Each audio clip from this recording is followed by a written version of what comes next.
राजस्थान के बाद अब महाराष्ट्र कांग्रेस में मचा हुआ है घमासान। कांग्रेस ने महाराष्ट्र में सीट भी खोई और अब कई नेता भी पार्टी का साथ छोड़ रहे हैं।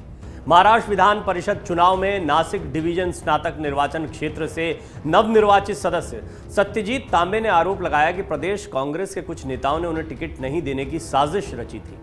मीडिया से बात करते हुए सत्यजीत तांबे ने दावा किया कि उनके पिता और निवर्तमान कांग्रेस एमएलसी सुधीर तांबे को गलत उम्मीदवारी फॉर्म मुहैया कराए गए थे। ये सब उनके परिवार को पार्टी से बाहर निकालने की साजिश का हिस्सा था। आपको बता दें, कांग्रेस ने सुधीर तांबे को दोबारा टिकट दिया था, लेकिन नामांकन दाखिल करने के अंतिम दिन उन्होंने चुनाव की रेस से हटने का फैसला किया था। जबकि उनके बेटे सत्यजीत ने पार्टी के खिलाफ बगावत कर निर्दलीय उम्मीदवार के तौर पर पर्चा दाखिल किया था। चुनाव में उन्होंने जीत भी हासिल की। महाराष्ट्र कांग्रेस प्रमुख नाना पटोले ने कहा था कि तांबे परिवार ने पार्टी को धोखा दिया है। सत्यजीत तांबे ने कहा कि मैंने 22 वर्षों तक कांग्रेस के लिए काम किया, लेकिन 2022 में युवा कांग्रेस अध्यक्ष के रूप में मेरा कार्यकाल खत्म होने के बाद मुझे सेवा विस्तार नहीं दिया गया। सत्यजीत ने कहा कि उन्हें उनके पिता की जगह चुनाव लड़ने के लिए कहा गया था, लेकिन वो इसके लिए तैयार नहीं थे क्योंकि वो संगठन के लिए काम करना चाहते थे। उन्होंने कहा, बाद में मेरे पिता ने मुझे उनके स्थान पर चुनाव लड़ने के लिए कहा क्योंकि ये हमारे कई कार्यकर्ताओं की इच्छा थी। मैं महाराष्ट्र कांग्रेस के प्रभारी एच.के. पाटिल के साथ संपर्क में था, लेकिन 12 जनवरी को हमें जो एबी फॉर्म दिया गया वो नासिक स्नातक निर्वाचन क्षेत्र के नहीं थे, बल्कि औरंगाबाद और नागपुर शिक्षक निर्वाचन क्षेत्र के लिए था। उन्होंने कहा कि दोनों फॉर्म पर प्रदेश कांग्रेस अध्यक्ष नाना पटोले के हस्ताक्षर थे। सत्यजीत तांबे ने टिकट न मिलने के बाद निर्दलीय पर्चा दाखिल कर दिया था और जीत भी मिली। महाराष्ट्र के एमएलसी चुनाव में नासिक सीट से कांग्रेस के ही नेता रहे सत्यजीत तांबे ने टिकट न मिलने के बाद निर्दलीय पर्चा दाखिल कर दिया था। इसके बाद नतीजा आया, वो महाविकास अघाड़ी उम्मीदवार को हराकर बड़े अंतर से जीते। इस तरह कांग्रेस ने टिकट बंटवारे में गलती करके एमएलसी की एक सीट खो दी। यही नहीं, अब पार्टी में इसे लेकर कलह भी तेज हो गई है कि दिग्गज नेता बाला साहेब थोराट ने इस्तीफा तक दे दिया है। माना जा रहा है कि उनका इस्तीफा इसी पूरे जो भी घटनाक्रम हुआ उसके बाद देखने को मिला है। सत्यजीत तांबे उनके भतीजे ही हैं, जिन्हें लेकर वो प्रदेश अध्यक्ष नाना पटोले से नाराज चल रहे हैं। पटोले को अध्यक्ष पद से हटाने की मांग करते हुए थोराट ने मल्लिकार्जुन खड़गे को चिट्ठी भी लिखी थी।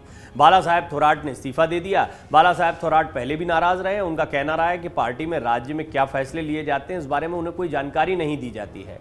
आपको बता दें, कांग्रेस में कलह ऐसे वक्त पर हुई है जब 2024 के लोकसभा चुनाव दूर नहीं है। महाराष्ट्र में एनसीपी शिवसेना के साथ कांग्रेस की एकता का फायदा मिलने की उम्मीद जताई जा रही है, लेकिन जिस तरह कांग्रेस आपसी कलह में उलझी हुई है उससे संभावना कमजोर पड़ती दिख रही है। महाराष्ट्र में कांग्रेस के पास सुशील कुमार शिंदे, पृथ्वीराज चव्हाण, अशोक चव्हाण जैसे कई सीनियर नेता मौजूद हैं, लेकिन कलह के चलते पार्टी यहां सालों से कमजोर रही है और आपको ये बड़े बड़े नेता भी नेपथ्य में दिखाई देते हैं। न राष्ट्रीय राजनीति में न महाराष्ट्र की राजनीति में ये बड़े बड़े नाम जो कभी मुख्यमंत्री, केंद्रीय मंत्री के पदों को सुशोभित करते थे, वो अब महाराष्ट्र की सियासत में कहीं नहीं दिखाई पड़ते हैं। और ये कांग्रेस की स्थिति है। ये वही कांग्रेस है जिसने महाराष्ट्र पर भी काफी लंबे समय तक राज किया, लेकिन जैसे जैसे केंद्र की सत्ता में या केंद्र की राजनीति में कांग्रेस की स्थिति कमजोर हुई है, महाराष्ट्र में भी लगभग वैसे ही हालात देखने को मिल रहे हैं।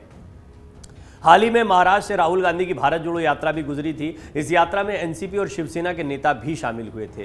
गठबंधन की एकता और राहुल गांधी की मेहनत के भरोसे कांग्रेस आगामी लोकसभा चुनाव को लेकर उम्मीद लगाए हुए है, लेकिन उससे पहले हुई कलह ने माहौल बिगाड़ने का काम किया है। ऐसे में देखना होगा कि कैसे हाईकमान इस संकट से निपटता है। कांग्रेस के भीतर का आलम यह है कि जम्मू कश्मीर से शुरू करें तो केरल तक कलह खत्म नहीं होती। जम्मू कश्मीर में गुलाम नबी आज़ाद जैसे सीनियर नेता पार्टी से बाहर हो गए। पंजाब में नवजोत सिंह सिद्धू जेल में हैं तो चन्नी रंधाना जैसे नेताओं में आपस में बनती नहीं है। हरियाणा में हुड्डा और शैलजा कैंप के बीच टकराव रहता है। राजस्थान में पायलट गहलोत के बीच जो रार है वो सबसे ज़्यादा चर्चा में बनी रहती है। इसके अलावा छत्तीसगढ़ में भी टीएस सिंह और भूपेश बघेल के बीच तलवारें खिंची हुई हैं। तो कांग्रेस में कई जगह पर अंदर खाने जो है वो काफ़ी उठापटक चल रही है।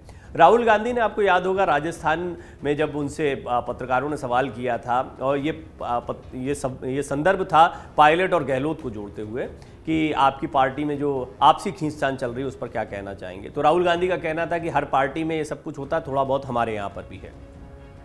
मध्य प्रदेश की भी बात करें तो यहाँ भी कमलनाथ खुद को सीएम चेहरे के तौर पर पेश करने की कोशिश करते हैं। एक धड़ा जो है वो उनके विरोध में रहता है। इस तरह राज्य दर राज्य कांग्रेस अंतर्कलह की शिकार नजर आ रही है। आपको मध्य प्रदेश को भी याद रखना चाहिए।